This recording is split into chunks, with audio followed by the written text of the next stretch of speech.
오늘 첫 번째 시간이고요. 다시 출발, 위기를 극복하는 방법이라는 제목으로 한 시간 은혜 나누도록 하겠습니다. 여러분도 사사기가 어떤 책인지는 잘 아시리라 생각이 됩니다. 그래서 아주 간단하게 설명을 드리고 이제 강해를 계속해 나가는 가운데 이 사사기 책에 대한 내용들을, 그 신학적 의미들을 여러분과 나누도록 하겠습니다. 이 사사기는 여호수아가 죽은 후부터 이스라엘의 첫 번째 왕 누구이죠? 사울 왕이 세워지기까지 신정 정치 시대죠. 이 시대의 이야기, 약 350년의 역사를 다루고 있습니다. BC 약 1300에서 1409년부터 시작해가지고 1010년, 1040년 요 사이까지라고 할 수 있습니다. 사사라는 이름의 뜻은 무엇이냐면 재판관, 심판자 이런 뜻을 가지고 있습니다. 한자로는 사사가 첫 번째 사는 선비사자이고요. 두 번째 사자는 스승사자를 쓰고 있습니다. 그래서 이 사사기라는 것을 생각했을 때 흔히 어떠한 어려운 문제가 있었을 때 그 일들을 해결해주고 재판해주는 그러한 역할들을 하는 것으로 우리가 주로 생각하게 되는데요. 그런데 사사시대 때의 이 사사들이 주로 했던 내용들은 무엇이냐면 심판하는, 어떤 재판하는 그러한 자리보다는 군사적인 지도자 역할을 하였습니다. 이스라엘의 이 광야 생활을 이끌었던 모세가 죽었습니다. 그리고 가나안 정복을 위해 함께 싸웠던 이 여호수아도 죽었습니다. 사실 이스라엘 백성들을 이끌어갔던 큰 지도자 모세와 여호수아가 죽었던 것이죠. 그렇기 때문에 이스라엘 땅에는 이제 위기가 다가왔습니다. 모세 믿고 살았고 여호수아 믿고 전쟁 치르고 그렇게 살았는데 이제 그들이 다 죽고 나니까 어떻게 해야 할지 그런 상황, 이 우왕좌왕하는 그 이야기가 사실은 사사기 시대입니다. 그래서인지 사사기서에 아주 빈번하게 등장하면서 사사기의 중심 주제라고 할 수 있는데 이런 단어가 여러분 많이 만나게 될 것입니다. 사람이 각각 자기 소견에 옳은 대로 행했다라고 표현하고 있습니다. 하나님이 통치하는 이 신정시대임에도 불구하고 사람들이 하나님의 말씀을 듣는 것이 아니라 각자 소견에 옳은 대로 행했기 때문에 그 어느 때보다도 어두웠던 시대가 바로 사사시대라고 합니다. 사실 이 사사기서는 설교 말씀 중에 잘 언급되지 않는, 설교되지 않는 책 중에 하나입니다. 여러분들이 사사기 하면 기억나는 것, 인물 삼손, 입다 이 정도의, 혹은 기드온, 그 정도의 어떠한 단편적인 사사 이야기를 들어보았지 전반적으로 이 사사기를 잘 다루지 않았으리란 생각이 듭니다. 그 이유 중에 하나는 무엇이냐면 사사시대의 이 이야기가 성경은 이렇게 미사어구를 쓴다든지 잘 포장하지 않아요. 인간의 죄됨을 그대로 드러내거든요. 근데 사사기 이 시대에 보면은 정말로 인간이 얼마만큼 타락할 수 있는가를 보여주고 있습니다.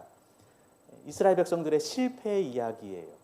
우리가 여호수아는 승리하고 땅을 정복하고 나누고 이런 어떠한 승리의 책이어서 우리가 좀 기분 좋게 읽는데 사사기의 내용은 좀 암울한 내용이 많습니다. 그래서 잘 다루지 않습니다. 사사기 총 주제가 무엇이죠? 샬롬 교향곡 서 있습니다. 사실은 샬롬이 평화죠. 평강을 원하는 사람들의 그러한 바램을 적었고요. 이 내용은 엔샬롬이라고 표현. 엔은 이제 부정말인데요. 사실은 사사기 시대는 평강이 없던 시대입니다. 그러나 평강을 노래하는 사람들의 이야기를 우리가 함께 다뤄보겠습니다. 그 사사시대의 실패 이야기가 우리에게 반면교사가 되어서 우리가 하나님께 나아가는 그러한 시간들이 되기를 소망해 봅니다. 사실 사사기의 역사는 악순환의 역사라고 할 수 있습니다. 이스라엘 백성들이 여호와를 버리고 이방신, 우상숭배에 빠집니다. 그러면 하나님께서는 어떻게 하시냐면 바로 이방 나라, 열강을 통해 가지고 이 이스라엘 백성을 괴롭히게 합니다. 그런 징벌을 하시죠. 그러면 백성들은 이제 어떻게 합니까? 여호와께 부르짖습니다. 잘못했다라고 회개하고 돌아옵니다. 그러면 하나님께서는 구원자인 사사를 보내십니다.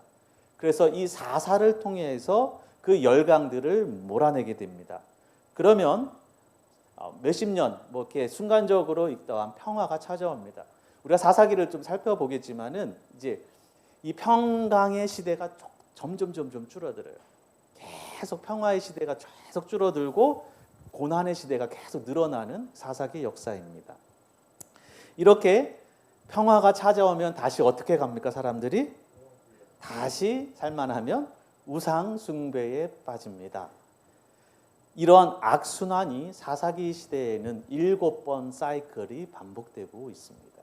이런 악순환의 사이클이 7번 등장하는 것이 사사시대의 총 내용이라고 할 수 있습니다. 사실 그러니까 여러분에게 평화의 시대라면 우리는 무엇을 조심해야 할까요? 우리가 편안하다고 해서 편안한 것 감사한 일이지만 편안함이 우상숭배에 빠지지 않도록 우리는 우리 자신을 돌아봐야 하는 것이죠. 이렇게 사사기 시대에 이스라엘 백성에게 혼란이 찾아올 수밖에 없었던 이유에 대해서 성경은 3가지를 우리에게 이야기해주고 있습니다. 간단하게 3가지를 말씀드리고 계속 이제 말씀을 통해 이야기하겠습니다. 사사기 시대 혼란의 이유 첫 번째는 가나안 7족속을 완전히 내어쫓지 못했기 때문이라고 이야기하고 있습니다. 하나님께서는 여호수아를 통해서 이스라엘 백성들에게 계속적으로 주신 기별이 무엇이냐면은 가나안 족속을 다 몰아내라는 것입니다. 그렇지 않으면 그들이 무엇이 된다라고 했죠? 올무가 된다라고 경고해 주었습니다. 하지만 이 이스라엘 백성들은 가나안 족속을 완전히 몰아내지 않았습니다. 여호수아 강해 때 말씀을 드렸지만 정복 전쟁은 완전히 다 몰아내는 것이 아니라 주도권을 완전히 확보한 다음에 그리고 분배를 했습니다. 분배받은 땅에서 여전히 거주하고 있는 가나안 족속을 완전히 몰아내고 거기 정착하고 살아가라. 이것이 여호수아의 정복 이야기와 분배 이야기였습니다. 하지만 그들이 이미 이제 분배받은 땅에 거하고 있는 가나안 족속들을 완전히 몰아내지 않았습니다. 그래서 그것이 나중에 올무가 되었습니다. 그래서 말씀드렸듯이 평화의 시대가 점점 줄어드는 것이 사사시대의 이야기입니다. 두 번째, 자녀들에게 후세대들에게 여호와 신앙에 대한 신앙 교육을 등한히 했기 때문이라는 것입니다. 여호수아 시대, 우리가 여호수아 강의 때 들었지만 여호수아가 사는 날 동안 그 장로들, 그 전쟁의 대열에 함께했던 그 세대들이 살아있는 동안에는 여호와를 섬겼다라고 여호수아서에서 이야기합니다. 그 말씀은 그 사후에 이제 백성들, 그 후손들이 하나님을 섬기지 않았다라는 것을 이야기해주고 있죠.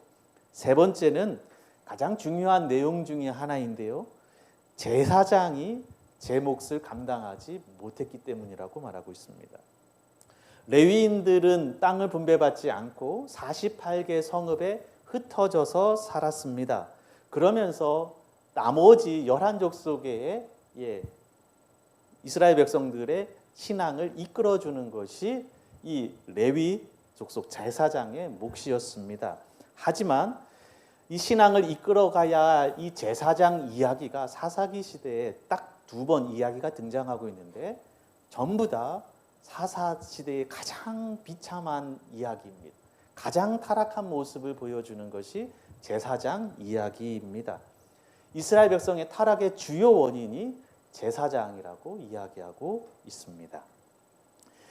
사사기 구조는 서론, 본론, 결론, 너무나 당연하죠. 서론, 본론, 결론으로 되어 있습니다. 그런데 특이한 점이 무엇이냐면 서론이 2개이고 결론이 2개라는 것입니다. 보통 서론 하나이고 본론 쭉 있고 결론 그래서 이렇게 나는데 서론이 2개 그리고 결론도 2개로 등장하고 있습니다. 그리고 이 결론 부분에 보면은 여기 단지파, 베냐민 지파 이야기를 다루고 있는데 결론 부분의 이야기가 사사시대 초기 이야기를 다루고 있습니다. 사실 사사기서를 역사서라고 이야기합니다. 역사서라는 것은 가장 중요한 것이 무엇이냐면 연대순이지 않습니까? 그런데 역사서임에도 불구하고 결론 부분이 그럼 사사시대 마지막 후반부 이야기가 아니라 사사시대 초기 이야기를 결론부에다가 갖다 놓았다라는 것입니다. 그것은 저자가 특별한 의도를 가지고 이 사사기서를 기록했다라고 할 수 있습니다. 이스라엘 백성들은 가나안 정복에 실패하고 이 가나안인들이 올무가 되어서 힘든 그러한 시기를 보내는 것이 사사기의 내용인데요. 그들이 실패할 수밖에 없었던 이유를 서론 부분에서 두 가지 형태로 이야기해주고 있습니다. 이미 서론에서 이야기하면서 앞으로 사사시대 이야기, 본론의 이야기는 이스라엘 백성들이 계속 힘든 삶을 살아가게 될 텐데 그 이야기를 서론에서 두 가지 이유라고 먼저 밝히고 시작합니다. 그 첫 번째는 무엇이냐면 그들이 정치적 실패했다라는 거예요. 그리고 두 번째는 종교적으로 실패했다라는 것입니다. 정치적 문제는 무엇이냐면 정복한 데도 있지만은 정복하지 못했기 때문에 앞으로의 삶이 고달파졌다. 이런 것이 서론의 첫 번째 내용이고요. 또 서론의 두 번째 내용은 종교적인 실패입니다. 이것은 이스라엘 백성이 언약을 버려버리고 우상을 숭배했다. 그렇기 때문에 앞으로 사사기의 역사는 암울할 수밖에 없다. 이 두 가지 주제를 먼저 서론부에서 이야기해주고 있습니다. 오늘 살펴볼 1장은 바로 이 서론 부분인데요. 그 중에서도 정치적 문제에 대해서 살피겠습니다. 여호수아가 죽은 후에 전쟁을 그들이 어떻게 치루었는지를 이 첫 번째 부분에서 살피겠습니다. 여호수아의 고별 설교를 통해서 이스라엘 백성들이 결심한 것이 무엇이냐면요. 오직 하나님만 섬기겠다라는 것이었고 가나안 족속을 다 몰아내겠다라고 그렇게 약속을 했다라는 것입니다. 그런데 그것이 실패의 이야기로 다음 이 사사기에서 등장하고 있습니다. 그래서인지 12지파의 이야기를 다 다루지 않고 나머지는 다 생략하는데요.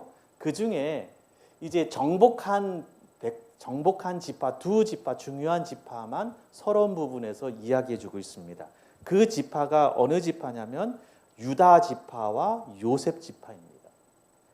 서론부에서 강조하고 있는 정치적 그러한 전쟁 이야기하면서 두 지파를 강조하는데 유다 지파와 요셉 지파를 강조하면서 다루고 있습니다. 이 서론 이야기가 유다와 요셉 지파예요. 그런데 또 하나 흥미로운 것은 무엇이냐면 이 두 지파는 또 다른 지파씩 서로 연관시켜서 이야기를 이야기하고 있습니다. 유다 지파와 베냐민 지파를 서로 비교해가면서 또 첫 번째 이야기를 이끌고 있고요. 두 번째 이야기에는 요셉 지파와 단 지파 이야기를 다루고 있습니다. 유다와 요셉은 성공했지만 실패한 베냐민 지파와 단 지파는요. 이제 결론 부분에서 그들이 얼마나 타락하게 됐는지를 나중에 결론 부분에서 이야기를 살피도록 하겠습니다. 또 하나 흥미로운 것 중에 하나는 무엇이냐면 이 유다 지파와 예를 들어서 베냐민 지파 두 지파를 비교하면서 서로 전쟁 이야기를 이끌어 간다라고 했죠. 그런데 이 두 지파에게 있어서 동일한 공통점이 있는데 그것은 무엇이냐면 유다 지파와 베냐민 지파 그 사이에 예루살렘 성이 있었습니다. 그 예루살렘 성은 누가 거주하고 있냐면 가나안 족속이 거주하고 있었습니다. 요셉 지파와 단 지파 그 중간 사이에 또 누가 존재하고 있냐면 아모리 족속이 존재하고 있었습니다. 이 말은 무슨 이야기를 하고 있냐면은 이 유다와 베냐민 둘 다 똑같은 동일한 문제를 갖고 있다라는 거예요. 가나안 족속이 중간에 차지하고 있어서 그들을 몰아내야만 하는 현실적 문제가 있었다라는 것입니다. 그 동일한 문제를 만났을 때 유다 지파는 전쟁을 치러서 그들을 몰아내려고 했고 베냐민 지파는 전쟁을 포기했다라는 내용을 담고 있습니다.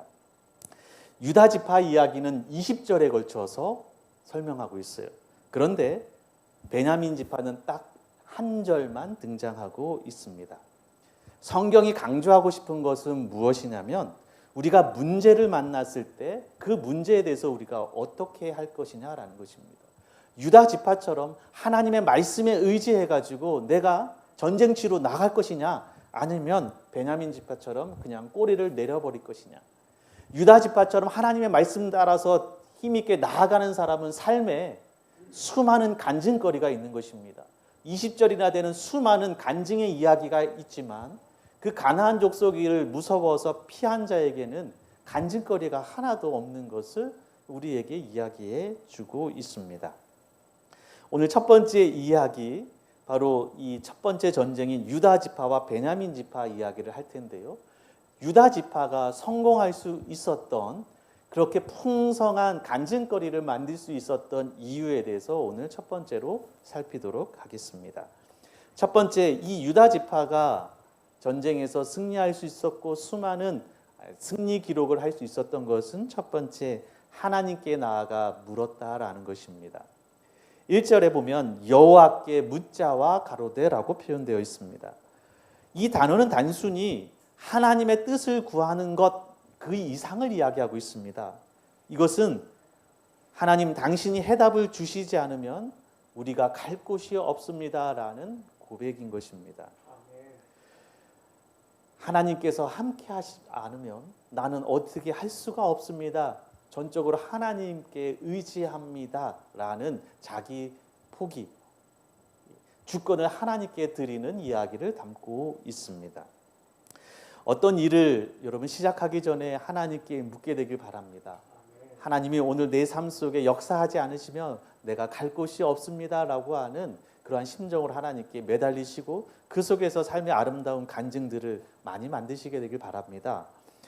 여호와께 물어라 라는 말씀이 여러분들에게 어떻게 다가오십니까? 이 말씀이 피상적으로 다가오거나 추상적으로 다가오거나 아니면 상투적으로 들린다면 그 이유가 무엇입니까?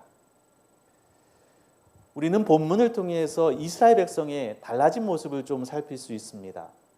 광야에서 40년 동안 그들의 삶은 불평뿐이었습니다. 어떠한 문제가 생기면 자신의 지식, 느낌, 주관적 판단, 경험에 의지했습니다. 그래서 문제에 봉착하면요, 홍해 앞에서, 그리고 마라의 쓴물 앞에서, 요단강 앞에서 그들은 쉽게 하나님을 원망하고 지도자를 원망했습니다. 그리고 자신의 삶을 원망했습니다. 걸핏하면 그들이 했던 말은 다시 애굽으로 돌아가자라는 말이었습니다. 그렇게 광야 생활을 지나고 그리고 이제 정복 사업이 마쳐진 다음에 그러면서 그들에게 깨달은 것이 무엇이냐면 오늘 만나는 이 유다 족속은 여호와께 묻고 있는 모습입니다. 이때가 사사기 초기 시대라서 그런지 모르겠지만 그들에게는 아직까지는 여호와 신앙이 남아져 있었습니다. 하나님께서 광야 40년 동안 이스라엘 백성들에게 교육한 것이 있다면 무엇이었겠습니까? 이스라엘 백성이 광야 생활을 통해 요단강을 건너면서 가나안을 정복하면서 배우게 된 그 여러 가지 사실들을 한마디로 표현한다면 이제 우리 힘대로 살지 말자라는 것이었습니다. 이제 우리 힘대로 살지 말자. 우리 힘대로 살았을 때 우리는 원망뿐이었지만 하나님을 의지했을 때 우리 선조들이 이루었던 그 수많은 전쟁의 승리들을 바라보자라는 것입니다. 이제 하나님의 뜻을 구하고 하나님께서 나에게 원하시는 것이 무엇인지를 묻게 되는 그러한 삶으로 이제 그들이 바뀌었습니다. 말씀드렸듯이 이것은 사사시대 초기이기 때문입니다. 여러분 여호와께 자주 물으십니까?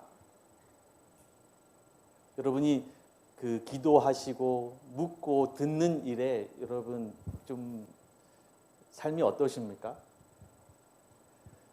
묻는 것 그것도 잘 안 되고요. 더 되지 않는 것 내일 좀 살펴볼 말씀이긴 한데요. 듣는 연습이 좀 안 되는 것 같습니다. 하나님의 말씀 기도는 할 수 있지만 성급하게 후딱 일어나고 내 할 일을 하는 것이 내 모습이 아닌가 생각해 봅니다.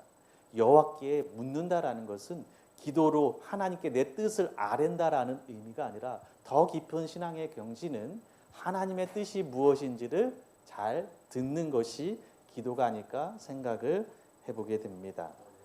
남자와 여자의 차이가 있죠. 여자는 방향을 모르면 어떻게 합니까? 만나는 사람마다 물어봅니다. 주유소 가서도 물어봅니다. 근데 남자는 어떻게 합니까? 내비키면 좋은데 끝까지 헤매다가 기름 다 떨어지면 그때 주유소 가서 묻는다라고 합니다. 자존심 이야기인 것 같습니다. 하나님 앞에는 자존심을 세우지 않았으면 좋겠습니다. 큰 일이건 작은 일이건 하나님께 묻게 되기를 간절히 바랍니다. 우리말로 모국어라고 이야기합니다. 모국어, 왜 모국어라고 할까요? 아기들이 말을 배우는데 어떻게 배웁니까? 아빠들은 집에서 말을 잘 안 합니다. 누구만 말합니까? 엄마만 쉬지 않고 말합니다. 그래서 엄마 말 듣고 배우기 때문에 모국어라고 이야기합니다. 그리스도인 가정에 있어서 모국어는 무엇일까요? 하나님의 말씀이 아닐까 생각합니다. 하늘의 언어가 여러분들의 모국어가 되기를 간절히 소망해 봅니다. 여호수아가 죽은 후에 이스라엘 백성들은 좋은 출발을 했습니다. 그러나 그들이 언제 힘들었느냐? 바로 실패했을 때는 자기 소견에 옳은 대로 했을 때였다라는 것입니다. 우리의 자존심을 내려놓으시고 하나님께 계속 묻고 하나님의 뜻을 구하고 대답이 없는 것처럼 보이지만 기도하고 내 마음속에 무언가 조용히 세미하게 떠오르는 그 생각들이 하나님께서 성령을 통해 우리에게 주시는 음성이 아닐까 생각을 합니다. 그 말씀에 귀 기울일 줄 아는 저와 여러분이 되길 간절히 바랍니다. 너무 바쁩니다. 세상 미디어 속에 그 홍수 속에 우리가 살아갑니다. 그런데 잠시 조금 멈추어서 하루에 몇 분만이라도요, 5분만이라도 하나님의 음성을 좀 들을 수 있는 훈련을 하셨으면 좋겠습니다. 두 번째는 이 유다 족속이 성공할 수 있었던 이유는 역사의 주인공이 되었다라는 것입니다. 내가 그 일을 감당하는 역사의 주인공이 되는 것입니다. 사사기 1장 1절에 보면 우리 중 누가 먼저 올라가서 가나안 사람과 싸우리까? 누가 여호와를 위하여 갈꼬? 여러분, 이것이 이스라엘 총 지도자가 아마 이렇게 말을 했다면 누가 여호와를 위해서 싸우러 갈까요? 그러면 여러분 어떻게 하겠습니까? 이스라엘 백성 중에 이런 말이 제일 두려웠을 것입니다. 그래서 쭈삣쭈삣 뒤로 물러날 수도 있었을 것입니다. 두려움과 떨림이 있습니다. 가나안 족속들은 철병거예요. 그들을 향하여서 이 사람들은, 이스라엘 백성들은 솔보듣고 양치던 이런 사람들이잖아요. 그렇기 때문에, 그리고 그들은 신정 정치였고 이미 가나안 족속들은 왕정 정치였기 때문에 왕정 정치의 가장 큰 저거는 군사력에 있거든요. 전혀 게임이 되지 않는 싸움이었습니다. 그래서 그들은 두려워할 수 있었습니다. 그런데 바로 내가 하겠습니다 라고 나선 데가 바로 유다 족속이었습니다. 하나님, 제가 하겠습니다. 저를 보내주십시오. 이것이 저와 여러분의 고백이 되길 간절히 바랍니다. 우리나라는 이미 교회 성장이 멈춘 지 오래되었습니다. 하지만 지금도 여전히 성장하고 있는 것은 물론 개발도상국이고 가까운 곳에는 중국이 여전히 성장하고 있다라고 말합니다. 지금은 많이 좋아졌지만 중국은 전도를 하면은 다 끌려가는 그런 때였습니다. 다 잡혀갔습니다. 비록 외국인이라 할지라도요, 복음 전하다가 걸리면 위법으로 잡혀가는 그 시대입니다.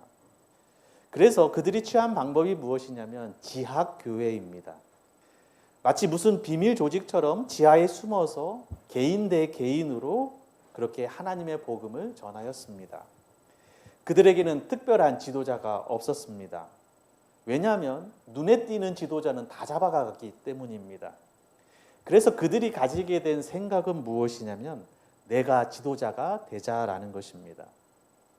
목사님을 잡아가면 다른 교인이 그 자리에 서는 것입니다. 그리고 그 사람 또 잡아가면 다른 사람이 그 자리에 또 서는 것입니다. 누가 잡아가든지 그 다음에 또 누가 그 자리에 서서 그 대열을 이끌어갈 지도자들이 항상 준비되어 있다라는 것입니다. 바로 개개인이 내가 최후의 보루다라는 생각을 가지고 있습니다.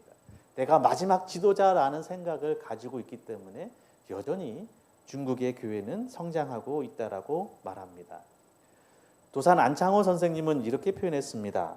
지도자가 없느냐? 지도자를 찾지 마라. 너희들 스스로가 지도자가 되어라. 너가 하면 되지 않느냐라고 말했다고 합니다. 하나님이 부르실 때 누가 싸우러 갈까라고 물었을 때 하나님 제가 가겠습니다 라고 그렇게 말씀할 수 있는 저와 여러분이 되기를 간절히 바랍니다. 이스라엘이 어려움을 극복해 나가고 번영과 새로운 땅을 개척할 수 있는 힘은 사실 지도자의 몫이 아니라 이스라엘 백성 하나하나 개개인의 몫이었습니다. 모두가 시리에 빠져 있을 때에 누가 먼저 올라가서 가나안과 싸울까라고 질문을 얻었을 때에 아무도 나서지 않고 하나님 제가 나가겠습니다. 하나님 누가 나갈까요? 누가 나가라. 네, 제가 나가겠습니다. 라고 하지 않았다면 그들은 싸워보지도 못하고 망했을 것입니다. 세 번째는 서로 살아남기입니다. 동역을 이야기하고 있습니다. 1장 3절에 보면 유다가 그 형제 시므온에게 이르되 나의 제비 뽑아 얻은 땅에 나와 함께 올라가서 가나안 사람과 싸우자.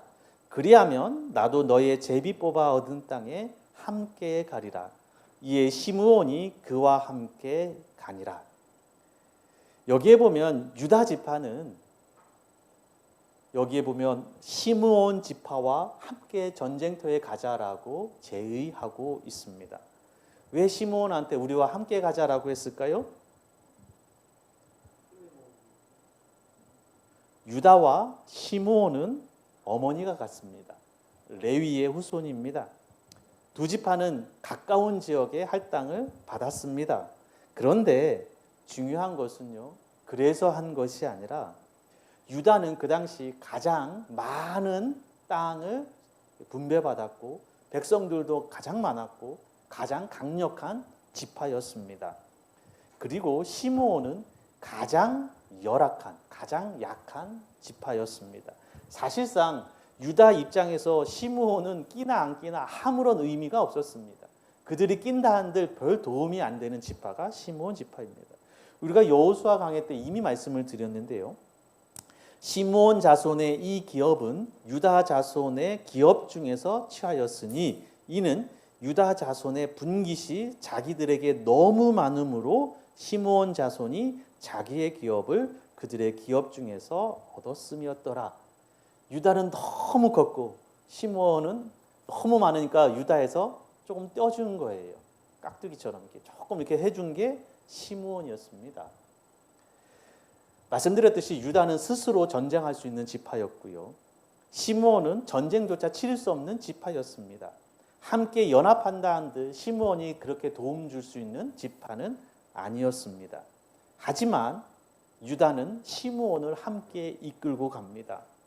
그가 연약할 때 함께 감싸주고 그리고 그들이 승리했을 때 그 기쁨을 같이 누리고자 하는 마음으로 시므온을 데리고 갔다라는 것입니다. 오늘 우리가 믿음이 강한 자라면 믿음이 연약한 자를 도와야 합니다. 믿음이 강한 자는 연약한 자를 도와주며 그가 하나님 앞에 온전히 설 수 있도록 여러분 도와야 합니다. 또한 내가 시므온처럼 작고 연약하다면요, 그 작은 힘이라 할지라도 기꺼이 합력할 수 있는 마음을 가지셔야 합니다. 나의 신앙이 연약하다 할지라도 힘을 보태야 합니다. 뭔가를 부탁했을 때 주로 많이 듣는 것은 에이 목사님 저 같은 게 뭐라고 저는 도움이 하나도 안 됩니다.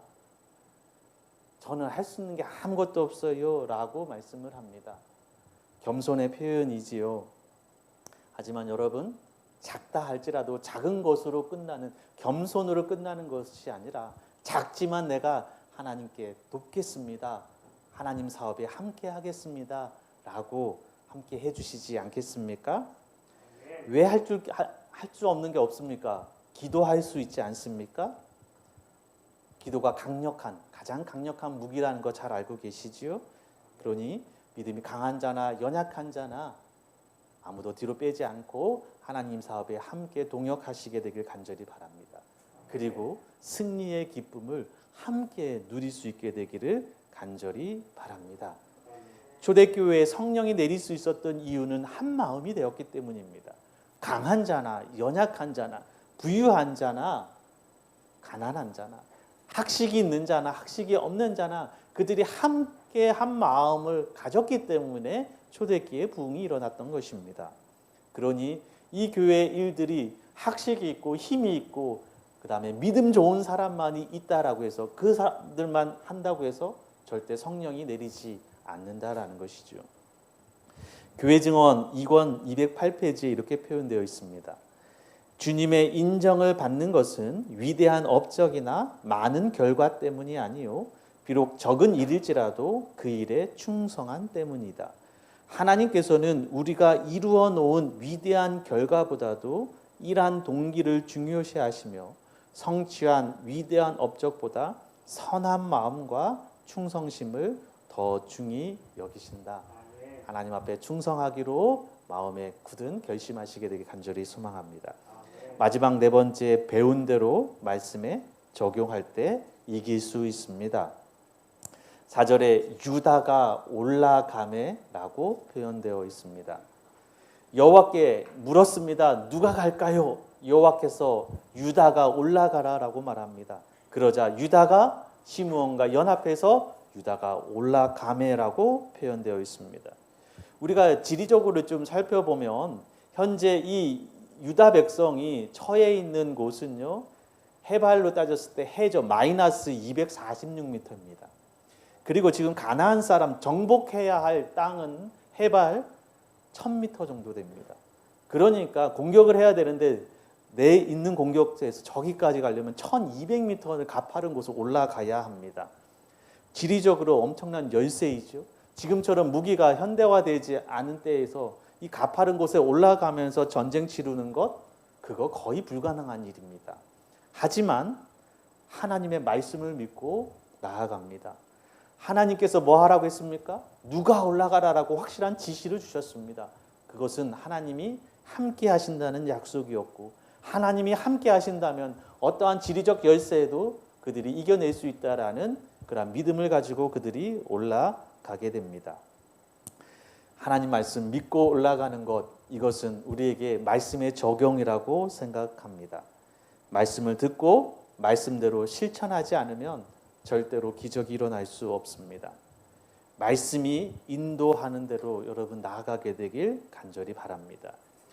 마가복음 6장을 통해서 우리는 오병이어 사건을 잘 알고 있습니다. 보리떡 5개와 물고기 2마리로 5,000명을 먹이셨습니다.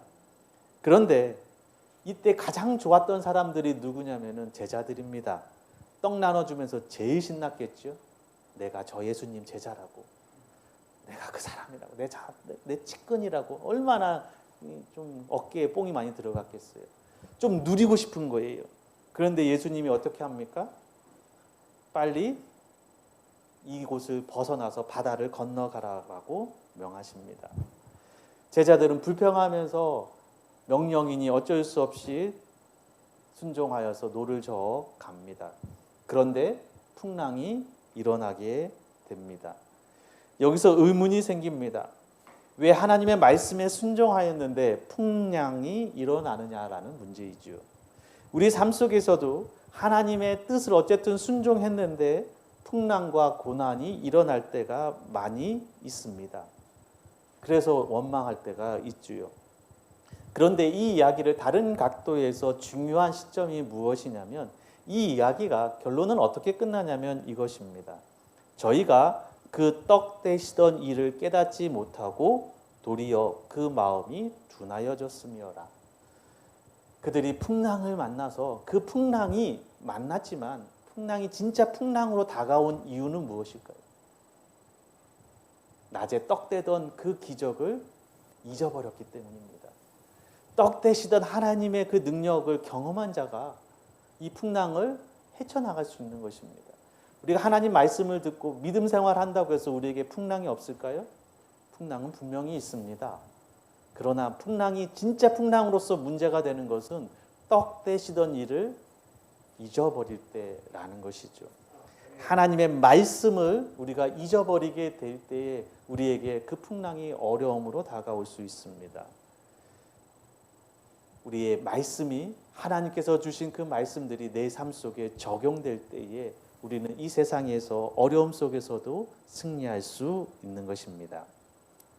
오늘 예수님께 받은 은혜 그리고 그 기적의 체험들을 내 삶에 적용하셨으면 좋겠습니다. 여전히 세상적 방법이나 내 방법이 아니라 하나님의 말씀을 기억하고 순종하고 나아갈 때에 그 풍랑 속에서도 우리는 힘을 낼 수 있습니다. 교회 증언 5권 308페이지에 일하라, 힘을 다해 즉시하라, 천사도 오래 쉬면 날개 힘이 없어진다. 친히 활동을 하지 않으면 하나님도 더 이상 축복하지 않으신다라고 표현하고 있습니다. 하나님 말씀 듣고 의지하고 하나님 말씀 따라 내가 살아가겠습니다라고 하는 의지로 여러분 나아가게 되길 간절히 바랍니다. 이제 첫 번째 날 말씀을 이제 결론을 맺습니다. 혼란하고 힘든 세상, 우리 삶 속에서 만나는 여러 가지 문제들을 이겨낼 수 있는 방법이 무엇이냐? 첫 번째, 우리는 그 문제를 하나님께 나아가 묻는 것입니다. 그리고 하나님의 음성에 귀 기울이시고 내 마음속에 어떠한 생각과 떠오르는 일들, 간절히 기도했을 때 떠오르는 그 생각들을 하나님의 음성으로 듣고 그것으로 실천하기로 결심하셨으면 좋겠습니다. 어려움을 극복하는 길은 소극적인 삶이 아니라 적극적으로 내가 영적 지도자가 되는 것입니다. 불평하지 않으시고 마시고 내가 앞장서게 되길 간절히 바랍니다. 역사의 주인공이 되어주시길 간절히 바랍니다. 세 번째, 우리는 그리스도 안에서 한 몸입니다. 함께 동역하며 함께 세워줄 때 우리는 이겨낼 수 있습니다. 믿음이 강한 자라면 교만하지 마시고 연약한 자를 잘 보살펴 주십시오. 내가 연약하다면 연약함이 문제가 아니라 하나님 앞에 무릎 꿇을 때 나 또한 큰 하나님의 도구가 될 수 있다는 것을 기억하시고 하나님 사업에 동참해 주시길 간절히 바랍니다. 마지막, 말씀을 듣는 것으로 그치지 마시고 우리 삶에 적용하시고 그래서 풍랑이 있을 때마다 풍랑 맞으면서 끝나는 것이 아니라 말씀으로써 그 풍랑을 이겨내시길 간절히 소망하면서 오늘 첫째 날 말씀을 줄이도록 하겠습니다.